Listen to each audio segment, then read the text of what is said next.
Vamos a empezar. Tengo que disculpar al profesor Francisco Gerauta, que enfermó, y nos manda recuerdos y ánimos a todos y que le hubiese encantado compartir este momento. Alejandro Avilés, como sabéis, es catedrático de Historia del Arte y nos va a acompañar hoy, que es el director del IP del Grupo de Investigación Visum, y va a empezar a hablar, bueno, la sesión como la hemos planteado va a hablar de la revista, la trayectoria y tal, y ya en este número en concreto hablaré yo unos 20 minutos y cerramos el acto. Muchas gracias, Cristina. Bueno, yo tengo que disculpar a Jesús Segura porque también por razones de salud finalmente no ha podido acudir. Él es el director de la revista y por lo tanto era la persona adecuada para presentar la revista. Bueno, yo vengo en mi condición de director del Centro de Estudios Visuales, que junto al CENDEAC promueve la edición de la revista. La edición la hace el CENDEAC, pero es una revista que surge a partir del momento en el que Miguel Ángel Hernández y yo decidimos pedir un proyecto a la Fundación Séneca dentro de una convocatoria de grupos de excelencia de la región de Murcia. En ese momento nos planteamos hacer algunas actividades en colaboración con el CENDEAC, lo hablamos en aquel momento con los responsables del ICA y llegamos a un acuerdo que se ha ido reflejando en una serie de convenios a lo largo de los últimos años para desarrollar actividades y, sobre todo, una actividad, una línea editorial dentro del CENDEAC, una labor que es fundamentalmente de asesoramiento, ya que la columna vertebral de la editorial CENDEAC pues la llevan Javier Castro, Ana García, los miembros del CENDEAC propiamente. Dentro de esta labor de asesoramiento y de propuestas, queríamos hacer algún tipo de propuesta que fuera nueva o que recuperara algunas de los aspectos fundamentales, cruciales del CENDEAC desde el momento en el que se publicó, en el que se creó. Y era la publicación de una revista científica, una publicación periódica que diera también, acogiera a parte de las publicaciones, parte de las sesiones que se realizaran aquí, pero que retomara el espíritu de la anterior revista del CENDEAC, que era Estudios Visuales. Estudios Visuales la desarrolló durante años José Luis Brea, el fallecido y llorado José Luis Brea, que después de su fallecimiento, pues la revista, que era, digamos, él tenía la propiedad intelectual de la revista, aunque la publicaba el CENDEAC, y cuando él murió, pues la revista dejó de publicarse. Entonces, en nuestro ánimo, en el ánimo de Miguel Ángel y mío, estaba que la revista Estudios Visuales volviera a ser lo que fue, una revista importante en la que se entrara en un diálogo internacional, en un diálogo con los principales autores internacionales relacionados con los estudios visuales, con los estudios culturales. Y para eso pues planteamos una pequeña parte de nuestro proyecto de grupo de excelencia en relación con la revivificación de la revista Estudios Visuales. Cuando llegó el momento nos concedieron el proyecto de investigación y de ese proyecto de investigación surgió la creación del Centro de Estudios Visuales de la Universidad de Murcia, nos dimos cuenta de que precisamente por esos problemas de propiedad intelectual iba a ser difícil que pudiéramos revivir la revista Estudios Visuales con esa cabecera, porque la cabecera no era del CENDEAC, sino que era propiedad personal de José Luis Brea.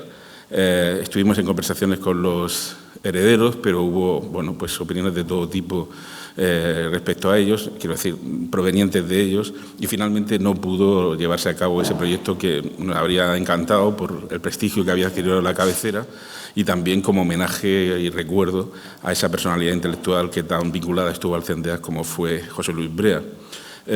Como no podíamos recuperar la cabecera, nos planteamos realizar una revista completamente nueva en ese espíritu de diálogo intercultural, de diálogo interdisciplinar y también de poner en diálogo voces españolas con las principales voces internacionales. Y fue así, con la colaboración entusiasta de Jesús Segura, que se puso enseguida en primera línea y se ofreció a dirigir la revista, como surgió la revista Contranarrativas. La revista Contranarrativas cuando empieza a gestarse la revista Contranarrativas, Jesús también recibe un proyecto del Ministerio y él empieza a trabajar con ese proyecto en relación con aspectos temporales en el arte contemporáneo, y los dos primeros números de la revista tienen relación con estos aspectos temporales. Autores como Michael Anjoli, como Miquel Val, dan lustre a esos números de la revista, también, en la que también publican autores de gran prestigio nacional. Es poner a disposición de los investigadores y también de los alumnos españoles textos prestigiosos que no se conocían todavía en castellano y ponerlos en relación con comentarios, con artículos, con obra de autores españoles, es algo que ha presidido el espíritu de la revista desde el principio. Por tanto, esa relación de los estudios visuales con los estudios culturales, por decirlo de forma muy vaga, el afán de interdisciplinariedad y el afán de poner en contacto las formas visuales con las políticas culturales y con diversos aspectos de los estudios culturales ha estado muy presente de la creación de la revista. Para este tercer número de contranarrativas, Jesús Segura se procuró la colaboración de una prestigiosa profesora de la Universidad de Murcia, que ya venía colaborando con el Centro de Estudios Visuales, pero que ahora era editora invitada de un número de la revista Contranarrativas. Cuando Cristina planteó hacer este volumen sobre vulnerabilidad, fragilidad, pues se veía que era un momento muy adecuado, ¿no? Porque era el comienzo de la pandemia y justamente reflexionar sobre, de una forma poliédrica, de una forma libre y de una forma interdisciplinar sobre este problema, pues se veía que era un problema muy adecuado.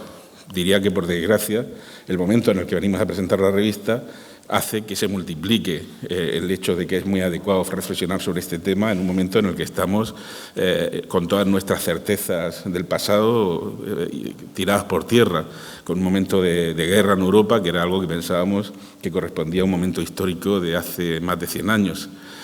En este caso, por tanto, la pertinencia del tema está asegurada y, desde luego, en un contexto en el que, como decía Gerauta, citando el ensayo de Naumann, nos hemos convertido en espectadores globales, unos espectadores globales sin duda cada vez más perplejos. Ante esa perplejidad que tenemos, solo podemos reaccionar manteniendo la perplejidad, es decir, estando inactivos, no haciendo nada, con pasividad, o podemos reaccionar desde las ciencias humanas, desde las ciencias sociales, con reflexión, con buscar las aristas y con tratar de dialogar sobre cuáles son los aspectos de esa vulnerabilidad que se ha hecho tan patente, tan manifiesta en este momento coyuntural. Por tanto, el número de la revista que ha editado Cristina continúa esa tradición de interdisciplinaridad, de diálogo internacional de la revista de una forma brillante, con autores muy destacados internacionales y nacionales, con su propia dirección, y también viene a ofrecernos unos puntos de vista muy interesantes en un momento absolutamente pertinente. Por tanto, no hay sino que felicitar a Cristina por el número tan interesante que nos ha ofrecido. Y bueno, creo que lo interesante realmente es que ella nos explique en qué consiste este trabajo tan ingente. Todos sabemos que hacer una edición de una revista, de un monográfico, de un libro colectivo, es un trabajo absolutamente ingrato en muchos momentos, es un trabajo ingente, es un trabajo que no todo el mundo se atreve a hacer por las complicaciones que tiene y, por tanto, solo podemos darle las gracias a Cristina por su trabajo. Bueno, gracias, Alejandro. Bueno, creo que fue el año 2007, allá por septiembre del 28-29, que nos reunimos también un grupo que andamos por aquí. Pues por aquí está Juan Manuel Zaragoza, Marcos Bote, Javier Moscoso, mi hijo Miquel, me dejaré algún nombre, Enric Mira, espero que estemos todos, que somos.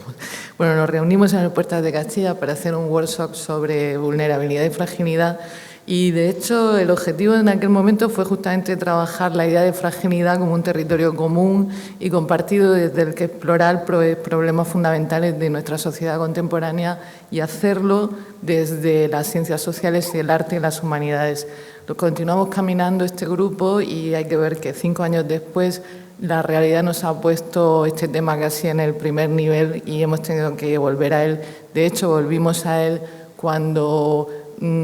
presenté el proyecto a la revista Contranarrativas, al grupo Visun, y lo aceptaron y me dijeron que sí, que para adelante. Y entonces pues convoqué de nuevo a todos los miembros que habíamos participado en ese primer workshop del 2017, 5 años después, para que continuásemos, escribiésemos y pudiésemos sacar el número que teníamos ahí medio atrancado. Y bueno, pues realmente esa fue como sucedieron las primeras gestiones, ¿no? Me llamó mucho la atención porque cuando presenté el proyecto de vulnerabilidades al grupo Visum para editar el número 2 de la revista Contranarrativas, todavía no estábamos confinados, pero sucedió que a los 2 meses justamente fue cuando nos confinaron y la verdad es que me puse a trabajar en el tema encerrada y de pronto me di cuenta que además de andar todo el día aplanando curvas estadísticas con todo el mundo que andábamos en casa viendo la televisión y con ese primer de realidad, pues en ese tiempo me di cuenta que la vulnerabilidad había dejado de ser un concepto filosófico que interesaba a 4 o 5 y relacionado con la fragilidad y con nuestras investigaciones y se había puesto, como he dicho antes, en el primer nivel de realidad de nuestras vidas. En ese tiempo pues me planteé una serie de preguntas y anduve leyendo, por ejemplo, preguntas como si realmente había sido necesaria una pandemia para comprender que la naturaleza humana es vulnerable, si seremos capaces de extraer de la fragilidad y de la vulnerabilidad de esos momentos que estábamos viviendo nuevos modelos de cómo vivir juntos, si cómo era posible que un principio que ontologiza tanto la debilidad humana pueda organizar un nuevo orden social y político e incluso cómo puede un principio así ser parte de la emancipación. En fin, empecé a dar vueltas y a leer, descubrí a Alison Cole, descubrí a Estela Ferrarese, todo lo que Judith Bartlett había escrito, volví a Martha Nussbaum, y en fin, y a Marta Fineman también, y estuve trabajando el pensamiento feminista. Al final, el número que presentamos hoy creo que refleja toda la riqueza y toda la complejidad del concepto de vulnerabilidad, todas las caras del prisma que tiene. Creo que hemos planteado desde el principio, el planteamiento de la revista fue tratar el tema de la vulnerabilidad como un concepto viajero, como dice Mike Wahl, que viaja a través de la filosofía política, en el caso de Cole, de Alison Cole, de la ética y de la estética, en el caso de Cabarero, de la historia de arte, Javier Moscoso, de la sociología, del pensamiento feminista, en fin, viaja por todos ellos en un planteamiento radicalmente interdisciplinar. Así, el primer artículo de la revista, bueno, ya sabemos, Pensar la vulnerabilidad, de Judith Bartlett, plantea la posibilidad de cómo hacer una acción política desde cuerpos vulnerables que se reúnen en el espacio público de manera asamblearia y deciden que esa vulnerabilidad compartida, que puede venir producida por muchos motivos, desde pues,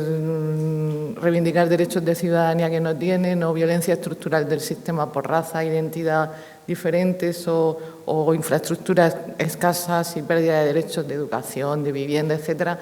se combaten mostrando su vulnerabilidad en el espacio público, combaten esa precariedad social. Bueno, ese sería el primer artículo de Judith Bartlett.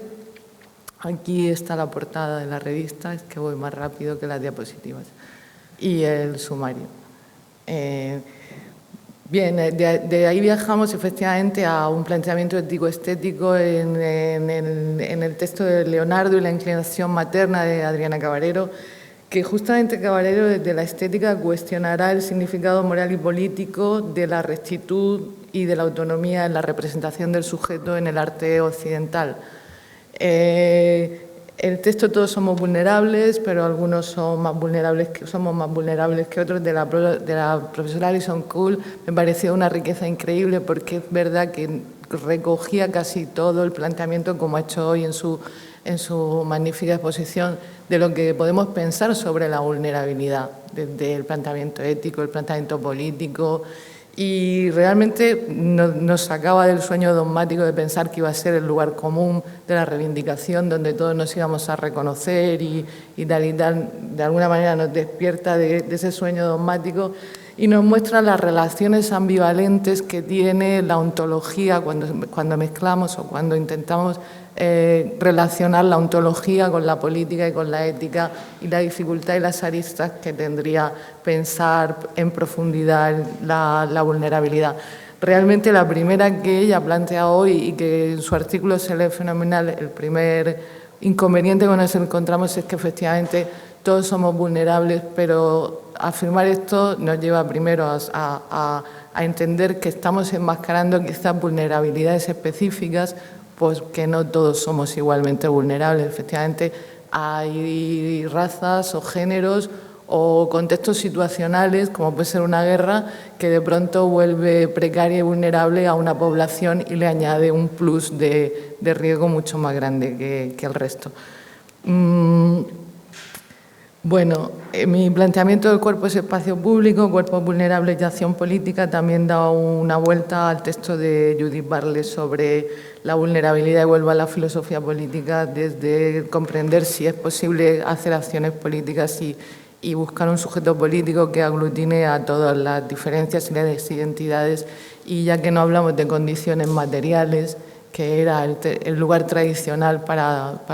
entender la desigualdad, podemos entender la vulnerabilidad como ese lugar. Bueno,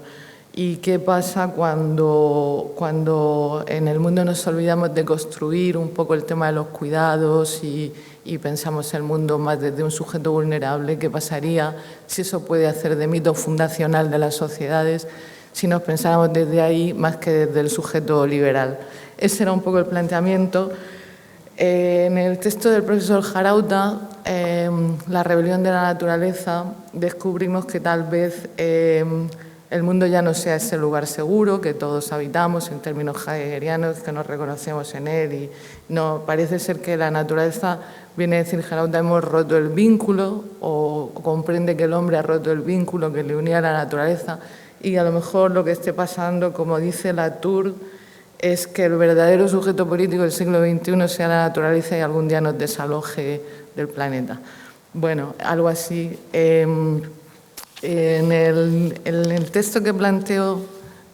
a ver, disculparme que olvido pasar las diapositivas. Estos son algunos de los que han intervenido en la revista. En el texto de Javier Moscoso, La frágil historia de la Sila, volvemos a un planteamiento estético y de la historia del arte. Javier Moscoso analizará la interacción entre esta parte del cuerpo y el dolor, que nos revela un sentido nuevo del dolor y su relación con el cuerpo y nos descubre una verdad sobre la condición humana.